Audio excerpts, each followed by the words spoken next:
I the jerk for treating my classmates the same way they treated me? So I am a Chinese American girl, and my classmate is a Brazilian American boy. We obviously do not get along. My classmate has always taken it further by making fun of me in every way. Being a girl, being Asian, and he has even called me a racist term multiple times. This whole thing started when a classmate mistakenly called a banh mi the best Chinese sandwich ever. I corrected them by saying that banh mi was Vietnamese and not Chinese. My Brazilian American classmate interjected and said, "What does it matter what kind of Asian food it is? If it looks like Chinese food, then it's Chinese food." I was upset but tried to let it go. A week later, I made a mistake about different kinds of Latinx food and mentioned a delicious Mexican chocolate ball, which was actually Brazilian and called a brigadeiro. He got mad at me over it. He went on a rant about how the chocolate balls were Brazilian and how I should learn to culture myself on different Latinx countries, saying Mexico and Brazil do not even speak the same language or make the same food. I decided to get back at him and said, well, what does it matter what kind of Latinx food it is? If it looked like Mexican food, then it's Mexican food.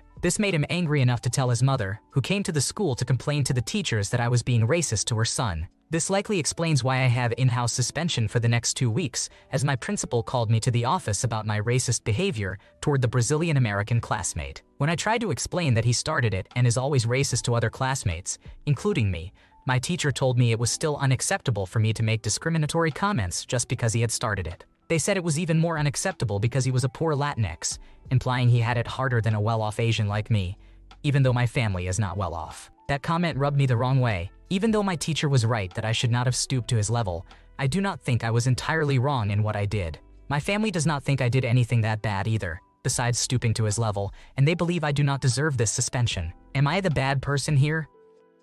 Absolutely, you haven't done anything wrong. Your teacher's behavior is blatantly racist. Using both positive and negative stereotypes to excuse another student's behavior is unacceptable. It's important to escalate this issue beyond the principal if necessary, as taking the high road doesn't seem effective with someone like him. Your parents should definitely raise this with the district to ensure that his actions are held accountable. Am I the jerk for not making something for my mom? Yesterday, my parents and I were supposed to go out for my birthday dinner. I told them I did not have a lot of extra spending money and was not really planning to celebrate. I mentioned they did not have to do anything for me, but they insisted they would treat me. While I was getting ready, my mom texted me, "I need you to send me the focaccia recipe because I'm supposed to bring it to an event on Monday, so I need to buy the ingredients." I thought she was going to try to make it, so I replied, "Okay, hold on," and sent her a picture of the recipe. Later, she told me, "I'm actually having you make the bread, so you can make it tomorrow for it to be ready on Monday." I was a bit confused because her text made it seem like she was going to make the bread, and she had not asked me if I could make it. I said, "I'm sorry I can't." She asked, "Why?" I explained, "I don't think I'm going to have time because I have some training that I need to get done this weekend,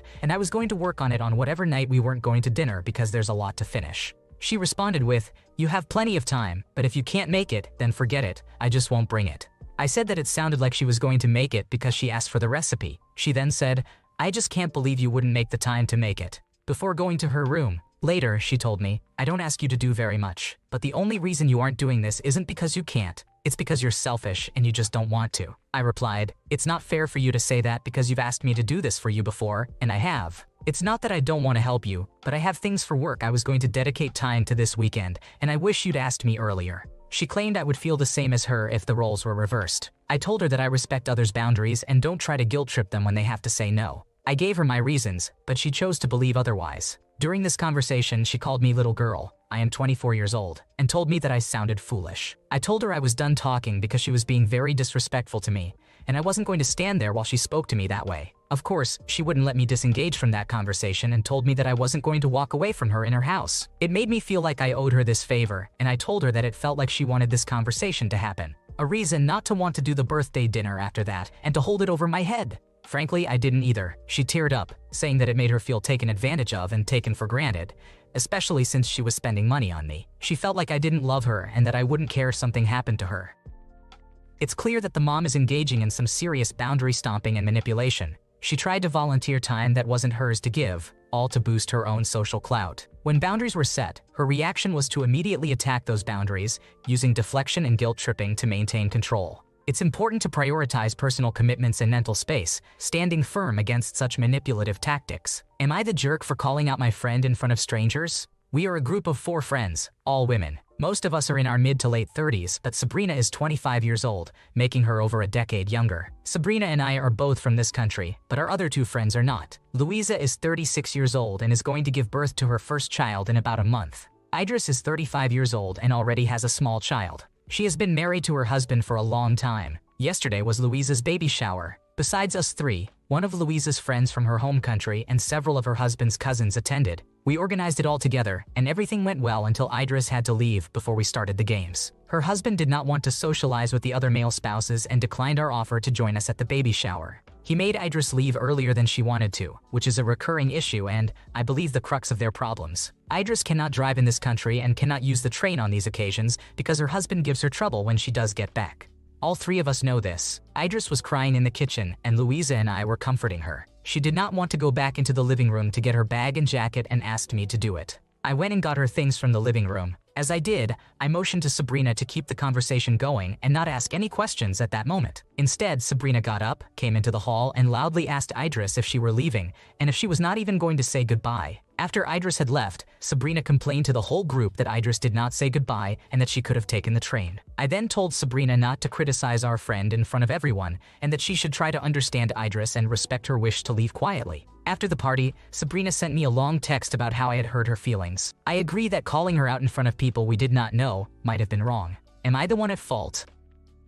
Sabrina didn't mind calling someone else out in front of others, but her comments were inconsiderate and out of place. It's pretty clear she sees the friend group more as a source of drama than as actual friends. If she doesn't want her feelings hurt, she shouldn't badmouth other people. Sabrina should reflect on her behavior instead of focusing on her hurt feelings, as she was the one who brought unnecessary negativity to the situation. Am I the jerk for telling my mother no one likes her? I am a 21-year-old female currently away at college, which is paid for by my parents. I return home nearly every week to do laundry and other chores. My 50-year-old mother attempts to start a fight with me every weekend I am home. She will express her opinions, and if I disagree, she insists that she is right until we either fight or I concede by saying okay. This weekend was no different. I came home on Saturday, and on Sunday morning, she told me about a bracelet my grandmother bought that was so tiny it barely fit her. I responded that it might fit me because I have smaller bones than my brother and sister, even though I am taller. I asked her ring size, as it can indicate bone size and body frame. She told me it had nothing to do with anything, and said she would get a measuring tape for comparison.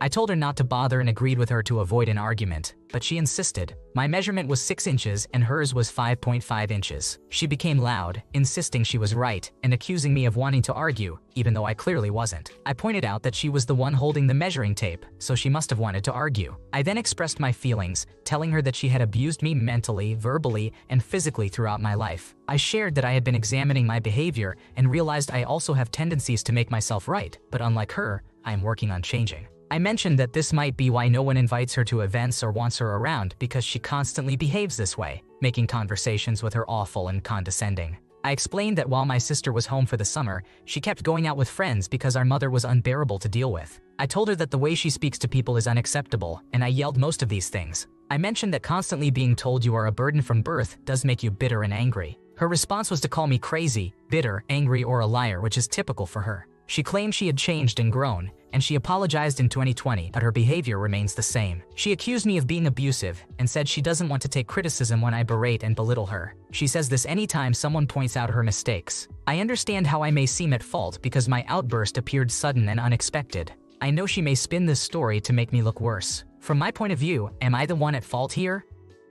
It's definitely a tough situation, and it might be best to just avoid going home on the weekends for a while. It seems like things escalated pretty quickly, and there might be a need to take a step back. Maybe it's time to start using a laundromat and take some space to let things cool down. It's important to approach things with a bit more balance and not let everything turn into a negative spiral. Would I be the asshole if I said something to my sister-in-law about her freeloader boyfriend? My sister-in-law, who is 51 years old, started dating a new guy named Pierce, who is in his 50s about 2 to 3 months ago. She seems semi-serious about Pierce and was ready for everyone to meet him. Yesterday, we made plans to meet up at a local pub. They didn't want to commit to a specific arrival time, so my wife, who is 41 years old, and I decided to have our evening and see them when they arrived. We went to the pub, had dinner, enjoyed a couple of drinks, and listened to the live band. After we had been there for a couple of hours, my sister-in-law and Pierce showed up. We greeted them, chatted briefly, and returned to our table. Pierce stayed at the bar to order drinks for himself and my sister-in-law while she chatted with some acquaintances. After getting their drinks, they joined us. We chatted amicably, ordered more drinks, and enjoyed the music for a couple of hours until the show ended. After the show, I got up to pay our tab and realized that Pierce had charged all of his and my sister-in-law's drinks to our tab. Although the additional cost wasn't a problem, it seems strange for someone to charge drinks without saying a word, especially when meeting for the first time and trying to make a good impression. My wife thinks I am making too much of it and advised me not to say anything. She suggested that maybe the bartender automatically put the drinks on our tab because we were together.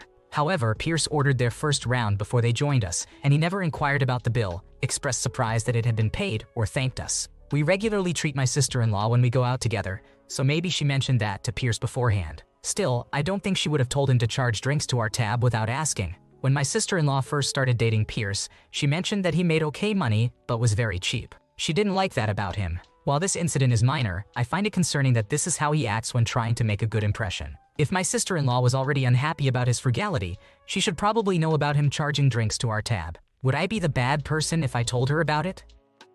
Maybe ask the sister-in-law if they paid for their drinks the other night, just to confirm the bar didn't mistakenly charge both of them. It could be mentioned that their drinks ended up on someone else's tab due to a mix-up. This could open the conversation about ensuring it doesn't happen again next time by checking with the bartender. It's a straightforward way to address the issue without sounding accusatory. Am I the jerk for trying to spend the weekend at home?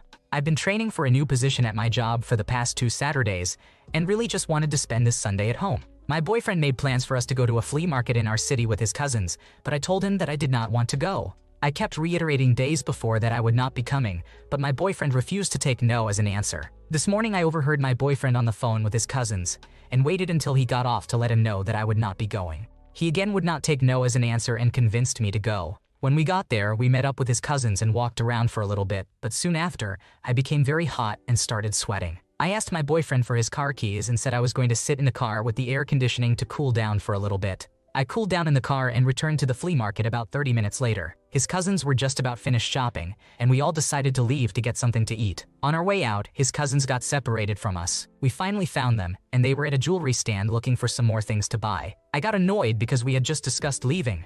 My boyfriend agreed that we could head back to the car. Once we got to the car, I let him know that we could wait until they finished and meet them again to get food. He said he was just going to drive us home.